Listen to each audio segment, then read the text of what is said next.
Mega times news బులెటిన్ల ముందుగా headlines. ఒకే ఈతలో 7 మేకపిల్లలు.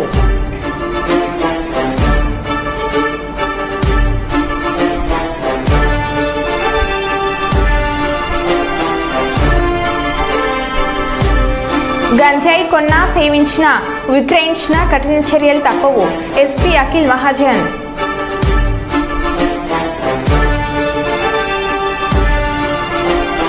తుఫాను బీభత్సానికి కారుపై పడ్డ విద్యుత్ స్తంభం.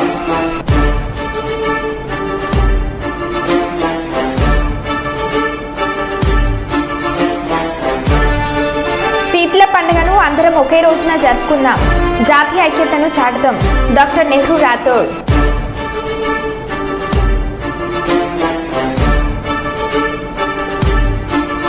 కుప్పంలో టీడీపీ ఫ్లెక్సీలు చించివేత.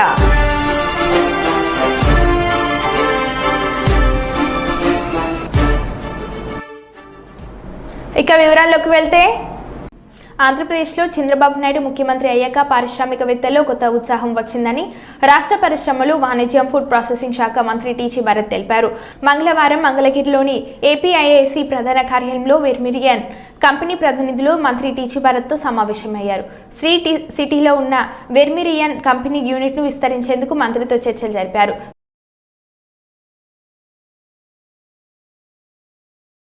వాలంటీర్లకు చంద్రబాబు నాయుడు ఇచ్చిన హామీని నెరవేర్చాలని డివైఎఫ్ఐ జిల్లా కార్యదర్శి నాగేష్ ప్రభుత్వాన్ని డిమాండ్ చేశారు. డివైఎఫ్ఐ జిల్లా కార్యాలయంలో జరిగిన సమావేశాన్ని ఉద్దేశించి వారు మాట్లాడుతూ, రాష్ట్ర ముఖ్యమంత్రి ఎన్నికల్లో కూటమి ప్రభుత్వం అధికారంలోకి వస్తే రాష్ట్రంలోని గ్రామ వార్డు సచివాలయాల్లో పనిచేస్తున్న వాలంటీర్లను కొనసాగిస్తానని, జీతం 10,000కు పెంచుతానని హామీ ఇచ్చారు. ఇచ్చిన హామీని వెంటనే నెరవేర్చాలని డిమాండ్ చేశారు. అలాగే ఎన్నికల కోడ్ అమల్లోకి వచ్చినప్పటి నుండి వాలంటీర్లను రాష్ట్ర ప్రభుత్వం విధుల నుంచి దూరంగా పెట్టింది. మరోవైపు వైఎస్ఆర్ కాంగ్రెస్ పార్టీ నాయకులు ఒత్తిడి వల్ల రాష్ట్రంలో 1,00,000 మంది పైబడి వాలంటీర్లు రాజీనామా చేశారు. వాలంటీర్లు అందరినీ తిరిగి విధుల్లోకి తీసుకుని చంద్రబాబు నాయుడు ఇచ్చిన హామీని నెరవేర్చాలని డిమాండ్ చేశారు. లేని పక్షంలో వాలంటీర్ల సమస్య పరిష్కారం అయ్యే వరకు వారితో కలిసి డివైఎఫ్ఐ ఉద్యమించవలసి వస్తుందని హెచ్చరించారు. డివైఎఫ్ఐ కర్నూలు జిల్లా కమిటీగా రాష్ట్ర ప్రభుత్వాన్ని, ముఖ్యంగా చంద్రబాబు నాయుడు గారు ఎన్నికల్లో వాలంటీర్లను తిరిగి మేము మా ప్రభుత్వం వస్తే కూడా కొనసాగిస్తాము, ప్రతి వాలంటీర్కి జీతం 10,000 రూపాయలు పెంచుతామని చెప్పేసి హామీ ఇచ్చారు. తక్షణమే వాలంటీర్లకు ఇచ్చినటువంటి హామీని రాష్ట్ర ప్రభుత్వం నిలబెట్టుకోవాలని చెప్పేసి డివైఎఫ్ఐ జిల్లా కమిటీగా మేము రాష్ట్ర ముఖ్యమంత్రి గారిని కోరుతున్నాం. అదే కాదు, ఇప్పటికే 1,00,000 మంది వైఎస్ఆర్ కాంగ్రెస్ పార్టీ నాయకుల యొక్క ఒత్తిడి వల్ల చాలా మంది రాజీనామా చేశారు. కాబట్టి రాజీనామా చేసిన వాళ్ళని కూడా తిరిగి విధుల్లోకి తీసుకోవాలని చెప్పేసి మేము రాష్ట్ర ప్రభుత్వాన్ని కోరుతున్నాం. ప్రధానంగా వాలంటీర్లు ఉండడం ద్వారా ఖచ్చితంగా ప్రజలకు ఎంతో కొంత మేలు జరుగుతుంది. ప్రజలందరికీ ఇంటి దగ్గరికే వెళ్ళి వాళ్ళకి సంబంధించినటువంటి సేవలను చేయడానికి వాలంటీర్ వ్యవస్థ చాలా ఉపయోగపడుతుంది. ముఖ్యంగా విపత్తు జరిగినటువంటి కరోనా టైంలో చాలా మంచి సర్వీస్ వాలంటీర్లు కూడా అందించారు.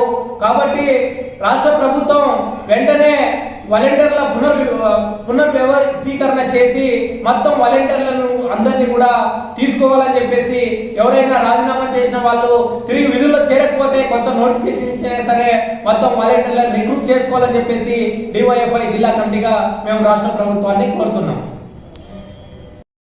గాలివానల బీభత్సవానికి నేల కొరిగిన బ్రిడ్జి. టేకుమట్ల మండలం గర్మిల్లపల్లి, మహాముత్తారం మండలం ఓడేడు గ్రామాల మధ్య మానేరు నిర్మాణంలో ఉన్న బ్రిడ్జి గడ్డల్లో గాలివాన బీభత్సవానికి రెండవసారి నేల కూలాయి. ఒకసారిగా గాలివాన బీభత్సవం సృష్టించింది. దీంతో మానేరుపై నిర్మాణంలో ఉన్న బ్రిడ్జికి సంబంధించిన 17-18 పిల్లర్ల మధ్య ఉన్న గడ్డర్లు 4 ఒక్కసారిగా కుప్పకూలాయి. సంఘటన స్థలంలో ఎవరు లేకపోవడంతో పెను ప్రమాదం తప్పింది.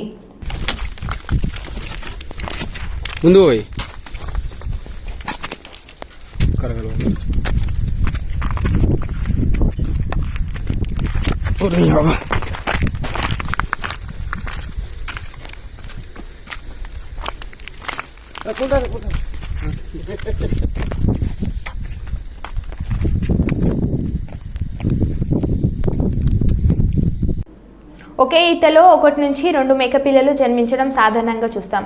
ఆపై 3 జన్మించడం చాలా అరుదు. కానీ ఈ మేకపిల్ల గతంలో 3 పిల్లలకు జన్మనివ్వగా ఈసారి ఏకంగా 7 పిల్లలకు జన్మనిచ్చింది. ఈ అరుదైన ఘటన మహబూబాబాద్ జిల్లా మరిపేడ మండలం చిర్లంచెల్ల గ్రామంలో చోటు చేసుకుంది. రైతు రేఖ వెంకన్నకు చెందిన మేక నిన్న సాయంత్రం 7 పిల్లలకు జన్మనిచ్చింది. అవి అన్ని పిల్లలు ఆరోగ్యంగా ఉన్నాయని చెబుతూ ఇన్ని పిల్లలు పుట్టడంతో ఆనందాన్ని వ్యక్తం చేశారు రైతు. ఇందులో 3 పోతు పిల్లలు కాగా 4 గొదుములు ఉన్నట్లు రైతు తెలిపాడు. నిమ్మకాయ పడాలి ఇట్లా ఇట్లా ఇటు వచ్చి కూర్చో ఇటు వచ్చి ఒక పిల్లని పట్టుకుని సరళలా పట్టుకోండి పిల్లలు బట్టి పెట్టినట్టు పెట్టు చేయి పెట్టి అటు ఇట్లా కూడిపినట్టు అటు కూర్చో ఇటు కూర్చో అట్లా కూర్చొని ఇట్లా కూడిపినట్టు అట్లా అట్లా పెట్టు అంతే కూర్చోను మంచి మంచి కూర్చొని తిరుగు మీద కూర్చోరు అట్లేదు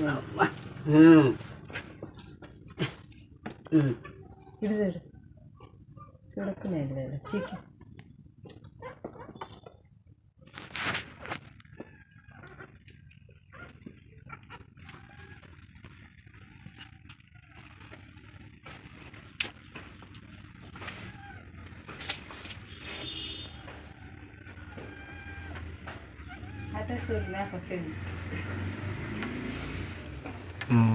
ఓకే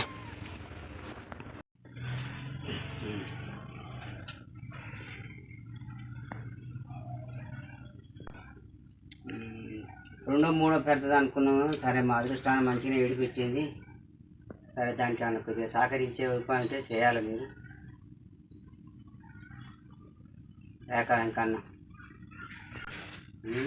రేఖ వెంకన్న చిల్లంచెర్ల మండలం మరిపేడ జిల్లా.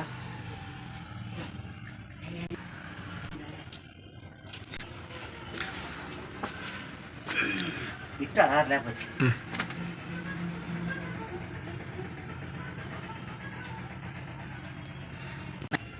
అమ్మ మంచి రెండో మూడో ఎత్తుంది అనుకున్నాం. ఓకే. ప్రజలు ఆరోగ్యాన్ని కాపాడుకోవాలంటే వైద్య పరీక్షలు చేయించుకోవడం మంచిదని మెడికవర్ హాస్పిటల్ స్టాఫ్ నర్సులు మధీశ్వరి లక్ష్మి తెలిపారు. ఈరోజు కర్నూలు నగరంలోని కలెక్టర్ కార్యాలయంలో మెడికవర్ హాస్పిటల్ యజమానం ఉచిత వైద్యులు పరీక్షలు చేశారు. బీపీ షుగర్ వైద్య పరీక్షలు నిర్వహించారు. మెడికవర్ హాస్పిటల్ స్టాఫ్ నర్సులు మధేశ్వరి లక్ష్మి మాట్లాడుతూ ప్రతి ఒక్కరూ ఆరోగ్యంగా జీవించేందుకు వైద్య పరీక్షలు ఎంతో ఉపయోగపడతాయని చెప్పారు. అడ్వైస్ కూడా ఉంటుంది. ఫస్ట్ కన్సల్ట్ చేసుకుంటే ఫ్రీనే ఉంటుంది.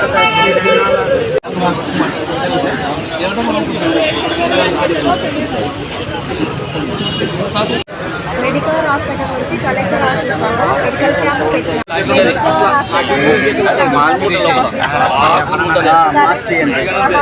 కలెక్టర్ ఆఫీస్లో మెడికల్ క్యాంప్ పెట్టినాము. బీపీ షుగర్ చెక్ చేస్తున్నాము. ఏమైనా హెల్త్ ప్రాబ్లమ్స్ ఉంటే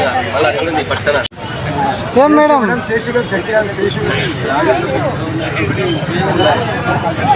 మీరు మాట్లాడుతుంటే అవతలకి వస్తా ఉన్నాను, నేనే అవతలకి వస్తా ఉన్నాను.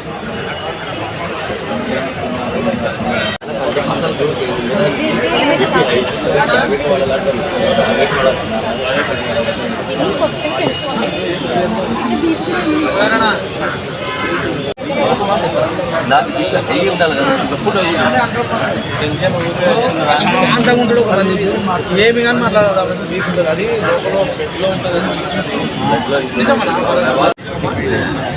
కలెక్టర్ ఆఫీస్లోనే మెడికల్ క్యాంప్ పెట్టేసినాం. మేము మరి మెడికవర్ నుంచి వచ్చినాము. మీ బీపీ షుగర్ డాక్టర్ అడ్వైజ్ చేయడం వల్ల ఇక్కడికి వచ్చేసినాము. ఏమన్నా హెల్త్ పరంగా బీపీ షుగర్ వల్ల హై ఉండడం వల్ల వాటికి సంబంధించి చాలా ప్రాబ్లమ్స్ ఉన్నాయి. దానివల్ల మా సార్ వాళ్ళు కొంతమందికి చెక్ చేయడం వల్ల జరగడం వల్ల ఇలా చెక్ చేస్తున్నాము. మేడం తెలంగాణ ప్రభుత్వం రవాణా మరియు బీసీ సంక్షేమ శాఖ మంత్రి పొన్నం ప్రభాకర్ ఈరోజు కరీంనగర్లోని తన నివాసంలో మీడియా సమావేశం నిర్వహించారు.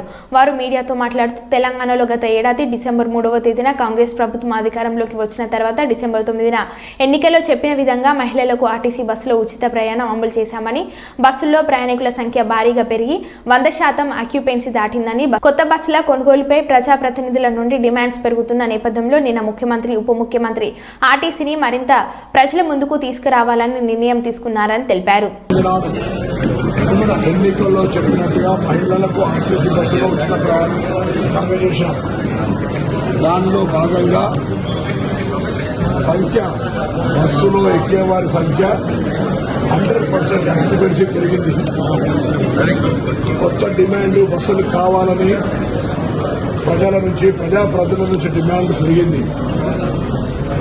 దానితోటి ప్రభుత్వం గౌరవ ముఖ్యమంత్రి గారు నిన్ననే నిర్ణయం తీసుకొని ఉప ముఖ్యమంత్రి గారు, ఆర్థిక శాఖ మంత్రి గట్టి గారు, రేవంత్ రెడ్డి గారు, మంత్రివర్గం మొత్తం నిర్ణయం చేసుకొని బస్సులో కొనుగోలు ప్రక్రియ ప్రారంభిస్తూ దానికి కావాల్సినటువంటి ఉద్యోగాలను కూడా భర్తీ చేయాలని డిపో మేనేజర్ల కాడ నుంచి డ్రైవర్లు, ఇతర శ్రామిక అన్ని కలిపి 3035 ఉద్యోగాలకు నియామకాలకు ప్రభుత్వం నిన్న గ్రీన్ సిగ్నల్ ముఖ్యమంత్రి గారు ఇచ్చినారు. ఈ సందర్భంగా ముఖ్యమంత్రి గారికి, ఉప ముఖ్యమంత్రి గారికి, గౌరవ మంత్రులందరికీ హృదయపూర్వకంగా ధన్యవాదాలు. సహచర మంత్రులందరికీ 10 సంవత్సరాల తర్వాత 2014 తర్వాత ఆర్టీసీలో మళ్ళా మొట్టమొదటి రిక్రూట్మెంట్. మొన్న బ్రెడ్ అండ్ బటర్ స్కీమ్ కింద ఎవరైతే చనిపోయినటువంటి పిల్లలకు సంబంధించి దాదాపు 3 ఉద్యోగాలు ఇచ్చాం. ఇప్పుడు కూడా మళ్ళీ ఒక ఈ 3000 ఉద్యోగాలతో ఆర్టీసీ తిరిగి పునర్వైభవం వస్తుంది. ఇది కాక మొన్న ఒక 1000 బస్సులు కొనుగోలు చేసినాం. అవి చాలా ప్రాంతాల్లో తిరుగుతూ ఉన్నాయి. కానీ ప్రజాప్రతినిధుల నుంచి, ప్రజా యాత్రికుల నుంచి వస్తున్న డిమాండ్కి అనుగుణంగా మా ప్రభుత్వం నూతనంగా 15,000 పైన 1500 పైన అంటే దాదాపు 2,000-2,500 వరకు కూడా బస్సులు కొనుగోలు చేయడానికి ఫేస్ బ్యానర్గా ప్రక్రియ స్టార్ట్ చేస్తున్నాం. ప్రతి జిల్లా కేంద్రం 33 జిల్లా కేంద్రాల నుంచి ఏసీ బస్సులు రాష్ట్ర రాజధానికి, ప్రతి మండల కేంద్రం నుంచి రాష్ట్ర రాజధానికి బస్సు నడవాలనే నిర్ణయాన్ని కూడా తీసుకోవడం జరిగింది.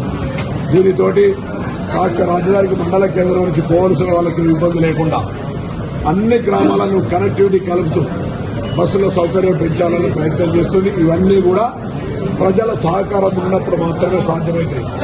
ఆర్టీసీ ప్రజల సంస్థ, అందులో పేద ప్రజలకు రవాణా వ్యవస్థకు ఉపయోగపడే సంస్థ, అందులో క్రమశిక్షణ కలిగిన, ఖాకీ బట్టలు కలిగినటువంటి ఉద్యోగస్తుల శ్రమతో, ప్రభుత్వ సహకారంతో ఈ సంస్థ ముందుకు నడుస్తోంది. ఇప్పుడు ప్రస్తుత పరిస్థితుల్లో ప్రభుత్వ నిర్ణయాల వల్ల మహిళలకు ఇచ్చేటువంటి రాయితీని ప్రభుత్వం చెల్లించడం కారణంగా ఆర్టీసీ నష్టాల నుంచి బయటపడ్డది. ఆపరేషన్ లాస్ లేదు, కానీ గతంలో ఉన్న బకాయిలన్నీ చెల్లించాల్సి ఉంది. కాబట్టి అది పీఎఫ్ కావచ్చు, లేదా ఇతరత్రాల కోఆపరేటివ్ సెస్ కావచ్చు, బ్యాంక్ అప్పులు కావచ్చు, వాటన్నిటినీ కూడా నల్లమల్ల అడవుల్లో 150 ఏళ్ల నుంచి కనిపించని అడవి దున్న ఇప్పుడు మళ్లీ మంగళవారం సాయంత్రం కనిపించింది. నెల రోజుల క్రితం ఆత్మకూరు అటవీ డివిజన్ పరిధిలో దీన్ని గుర్తించారు. అటవీ అధికారులు వెంటనే వీడియో ఫోటోలు తీసి సిబ్బంది విషయాన్ని అధికారులకు వద్దకు తీసుకువెళ్లారు. తాజాగా మళ్లీ వెలిగోడు రేంజ్లో నిన్న సాయంత్రం అడవి దున్న కనిపించింది. నాగార్జున సాగర్, శ్రీశైలం పులుల అభయారణ్యం Atmakur range deputy director Saibaba మాట్లాడుతూ ఇన్నేళ్ల తర్వాత అడవి దున్న కనిపించడం ఆశ్చర్యం కలిగించే విషయం అన్నారు.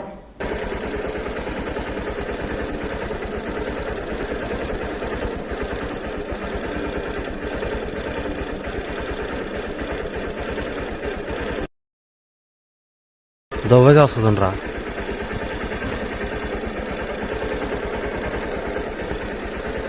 నోట్ క్యామ్లది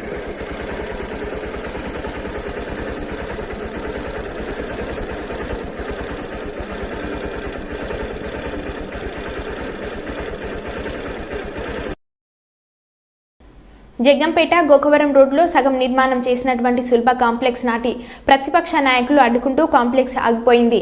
నాటు ప్రతిపక్ష నాయకులు నేటి అధికారంలోకి వచ్చిన తర్వాత ఆ కాంప్లెక్స్ నిర్మాణం చేస్తారా, లేక రోడ్డు పొడవునా షాపింగ్ కాంప్లెక్స్ పెట్టి షాపులు అద్దెకి ఇస్తారా, లేక అధికార పార్టీ నాయకులే ఆక్రమించుకుంటారా అని వాపోయిన స్థానికులు.